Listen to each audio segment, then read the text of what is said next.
मैं अपने पेरेंट्स की इकलौती बेटी थी। तो मेरे वालिद एक बिज़नेसमैन थे। ऑफ़िस से वापस आ रहे थे घर अपने पार्टनर के साथ, ठीक अपने है, फ्रेंड के बिज़नेस साथ। पार्टनर के साथ। जी, ठीक। बिज़नेस पार्टनर के साथ। तो उनका एक्सीडेंट हुआ और मौके पर डेथ हो गई उनकी। जो उनका डेथ जो बिज़नेस था वो फिर आप इकलौती बेटी थी, आपके नाम हो गया सारा? जी, बिल्कुल वो मेरे नाम हो गया और उनके जो पार्टनर था, उनका भी बेटा था तो वो उसके नाम हो गया। ऐसे ही हमारी शादी हो गई। ठीक है। तो शादी के बाद तो हमारा रवैया मेरे साथ बहुत अच्छा था, बहुत ज़्यादा। तो उन्होंने मुझे कहा ऐसे बिज़नेस में लॉस हो सकता है और बहुत मुश्किलात होती हैं, तो आप ऐसा करो जो शेयर्स है मेरे नाम कर दो। जी, बिल्कुल ऐसा ही हुआ। तो उसके बाद उन्होंने एक दिन ऐसी नौबत आई, मुझे डाइवोर्स कर दे दिया और घर से निकाल दिया। ये घर सेल हो गया है और ये तो हमारा घर था, तो सब कुछ उससे पूछा लेकिन उसने हमारे साथ बहुत बुरा रवैया रखा है और उसके बाद ऐसे फ़ील कराया जैसे वो हमें जानता ही ना हो, जैसे दरिंदा या जानवर बन गया हो। अस्सलाम वालेकुम नाज़रीन। नाज़रीन, आपने ज़ीरो से हीरो बनने वाली कहानियाँ तो सुनी होंगी, लेकिन आज हमारे साथ एक ऐसी कहानी मौजूद है, जो कि हीरो से ज़ीरो बन गई। इनके पापा का बिज़नेस और लाखों की प्रॉपर्टी, इन्होंने अपने वालिद के इस दुनिया के जाने के बाद सब तबाह कर लिया। लेकिन आज ये उस परेशानी के आलम में है कि इन्हें मजबूरन मीडिया में आना पड़ा अपनी कहानी सुनाने। नाज़रीन, इनकी तरफ जाने से पहले मैं आपसे रिक्वेस्ट करूंगा कि आप हमारे चैनल को नीचे रेड कलर का बटन है, इसको दबा के सब्सक्राइब कर लें, ताकि हमारी आगे आने वाली जो भी वीडियोस हैं इनका नोटिफिकेशन आपको फ़ौरन मिलता रहे और हमारी वीडियोस आप तक पहुंचती रहे। नाजरीन, चलें इनसे जानते हैं इनकी कहानी। अस्सलाम वालेकुम। वालेकुम अस्सलाम। अच्छा, कैसे आपके साथ हादसा कैसे पेश आया? किस तरह आपकी कहानी जो है वो पलट गई और एक अच्छे खासे घर से आप रोड पर आ गई? मैं अपने पेरेंट्स की इकलौती बेटी थी। तो मेरे वालिद एक बिज़नेसमैन थे। ऑफ़िस से वापस आ रहे थे घर अपने पार्टनर के साथ, ठीक अपने है, फ्रेंड के बिजनेस साथ। पार्टनर के साथ। जी, ठीक। बिज़नेस पार्टनर के साथ। तो उनका एक्सीडेंट हुआ और मौके पर डेथ हो गई उनकी। दोनों की डेथ होगी, जी, दोनों की दोनों की जगह डेथ हो पे? गई है। तो अच्छा। उसके बाद उनका जो उनका डेथ जो बिजनेस था वो फिर आप इकलौती बेटी थी, आपके नाम हो गया सारा? जी, बिल्कुल वो मेरे नाम हो गया और उनके जो पार्टनर था, उनका भी बेटा था तो वो उसके नाम हो गया। ठीक है, उसका बिजनेस जो है उसके बेटे के नाम हो गया और आपके वालिद साहब का बिजनेस जो है आपके वालिद। अच्छा, आपके जो वालिदा हैं, ज़ाहिर बात है, एक सर से कह लें कि एक शौहर का चले जाना, हुँ। लाइफ पार्टनर का चले जाना बहुत बड़ा हादसा होता है। आपकी वालिदा की क्या उसके बाद जो है ना तबीयत थी, कैसा उनके साथ आना? वो एकदम सदमे की हालत में चली गईं, डिप्रेशन में। उनकी अब बहुत तबीयत ख़राब है, बहुत ज़्यादा हालत ख़राब है। ठीक। हर वक़्त बस बाबा को याद करती रहती हैं। अच्छा, अभी भी परेशान रहती हैं, इतना अरसा गुजर गया। अच्छा, वो बिज़नेस आपके नाम हो गया, ज़ाहिर बात है, वो सारा कुछ छिन कैसे गया? पूरी कहानी शुरू से सुनाएँ कि किस तरह से वो मामलात पेश आए, वालिद साहब के दुनिया से जाने के बाद क्या-क्या हुआ और किस तरह वो जो आपका बिज़नेस है वो सारा तबाह हो गया, वो सारा जो है ना आपसे छिन गया?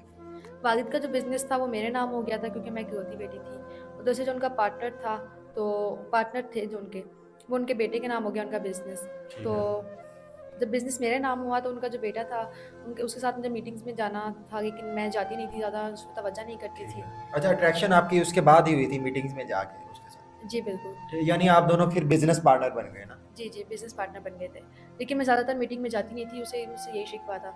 तो वो उन्होंने मेरी वालिदा को इम्प्रेस किया और उनसे कहा शादी के लिए। आपके साथ शादी करी? जी, बिल्कुल मेरे साथ शादी के लिए। तो ऐसे ही हमारी शादी हो गई। ठीक है। उसका रवैया मेरे साथ बहुत अच्छा था, बहुत ज़्यादा।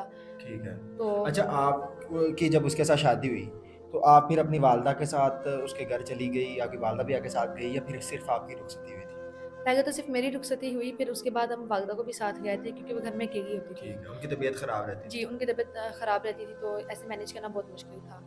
तो उसके बाद उनका रवैया मेरे साथ बहुत अच्छा था। शादी होने के बाद मैं वालिदा के साथ होती थी तो मैं मीटिंग्स वग़ैरह अटेंड नहीं करती थी। तो उन्होंने मुझे कहा ऐसे बिज़नेस में लॉस हो सकता है और बहुत मुश्किलात होती हैं, तो आप ऐसा करो जो शेयर्स है मेरे नाम कर दो। तो जो मेरे शेयर्स वग़ैरह थे वो मैंने उनके नाम कर दिए। ठीक है। तो अच्छा, आपने साइन कर दिया उनके नाम शेयर्स का। जी, उनके ठीक नाम कर है। दिया। और 100% बिज़नेस का ओनर आपने अपने हस्बैंड को बना दिया। जी, 100% मैंने उन्हें बना दिया। लेकिन फिर आहिस्ता-आहिस्ता जैसे-जैसे वक़्त गुज़रता गया, उनका रवैया मेरे साथ चेंज होता गया। तो यानी बिज़नेस सारा आपने नाम कर लिया है और उसके बाद वो प्यार, वो मोहब्बतें, वो कहीं और जाना शुरू हो गई, आपसे उठ गया उनका हाथ। जी, बिल्कुल ऐसा ही हुआ। तो उसके बाद उन्होंने एक दिन ऐसी नौबत आई, मुझे डाइवोर्स कर दे दिया और घर से निकाल दिया। जब डाइवोर्स दिया तो हम अपने पुराने घर में गए तो वो उधर पहले से ही कोई रह रहा था और उन्होंने कहा कि ये तो कब से सेल हो गया है। तो घर सेल हो गया। उसके बाद हम दोबारा उसके पास गए और उसको बताया कि ये घर सेल हो गया है और ये तो हमारा घर था। तो सब कुछ उससे पूछा, लेकिन उसने हमारे साथ बहुत बुरा रवैया रखा है और उसके बाद ऐसे फ़ील कराया जैसे वो हमें जानता ही ना हो, जैसे दरिंदा या जानवर बन गया हो। अच्छा, घर तो सेल हो गया था आपका, सब कुछ तबाह हो गया, डिवोर्स भी हो गई, फिर आप कहाँ गए, कैसे गुजारा किया आपने? कुछ अकाउंट्स में मेरी सेविंग्स पड़ी हुई थी, तो उनको मैंने यूज़ करके घर रेंट पे लिया और उससे कुछ अरसा हम गुज़ारा करते रहे। लेकिन जब वो ख़त्म होने लगी तो मुझे फ़ील हुआ कि इसके बाद अब गुज़ारा बहुत मुश्किल है। फिर मैंने जॉब ढूँढी, रिसेप्शन पे मुझे किसी ऑफ़िस में जॉब मिल गई, लेकिन फिर वहाँ पे मैं जॉब करती हूँ। अच्छा, अभी आप जॉब कर रही हैं, कितनी सैलरी आपकी वहाँ? वहाँ पे सैलरी मेरी 25,000 है, लेकिन उससे कोई गुज़ारा नहीं होता। ठीक है, 25,000 सैलरी है, आपने घर का किराया भी देना है, कितना किराया? घर का किराया 15,000 रुपए। 15,000 किराया है, कुछ 10,000 बिजली का बिल आ जाता होगा, यानी 25,000 तो यहीं पर गया ना। फिर आने आपकी वालदा की तबीयत ख़राब है, उनकी मेडिसिन्स भी लेनी है, अपने घर का राशन भी लेना है, कैसे कैसे पूरा करती हैं आप 25,000 में? ये सब कुछ मैनेज होता ही नहीं है, पूरा होता ही नहीं है। जो घर का रेंट है वो तो मैंने काफ़ी टाइम से दिया ही नहीं है और बाकी ग्रोसरी वगैरह का भी उधार चढ़ा हुआ है। जो मेरी सैलरी आती है उससे जो मेरी मदर है उनकी मेडिसिन्स वगैरह ले आती है। ठीक है, यानी अपनी वालदा का भी इलाज साथ-साथ करवा रही हैं। तो ठीक है, रेंट भी नहीं दे रही, सारा कुछ कर्ज़ा आपके ऊपर चढ़ गया, कितना कर्ज़ा चढ़ गया? 80,000 के करीब-करीब कर्ज़ा चढ़ गया है। रेंट वगैरह मैंने घर का रेंट देना है, ओनर रोज़ आ जाता है, रोज़ कहता है या तो घर खाली करो, बहुत बदतमीज़ी से बात करता है, वरना मुझे मेरा किराया दो। ठीक है, और डॉक्यूमेंट सारे आपके ओनर के पास ही हैं? जी बिल्कुल, उसी के पास है। तो आप अगर घर छोड़ जाएँगी, घर खाली करेंगी, वो तो आपके खिलाफ केस कर देगा, वो आपको तो इसके पीछे जो है ना जेल भी जाना पड़ सकता है, ज़ाहिर-सी बात है, वो धोखाधड़ी का केस कर सकता है, कर्ज़ा है जो आपने देना है उसका। तो ये कैसे मैनेज करेंगी आप, वो कर्ज़ा कैसे उतारेंगी?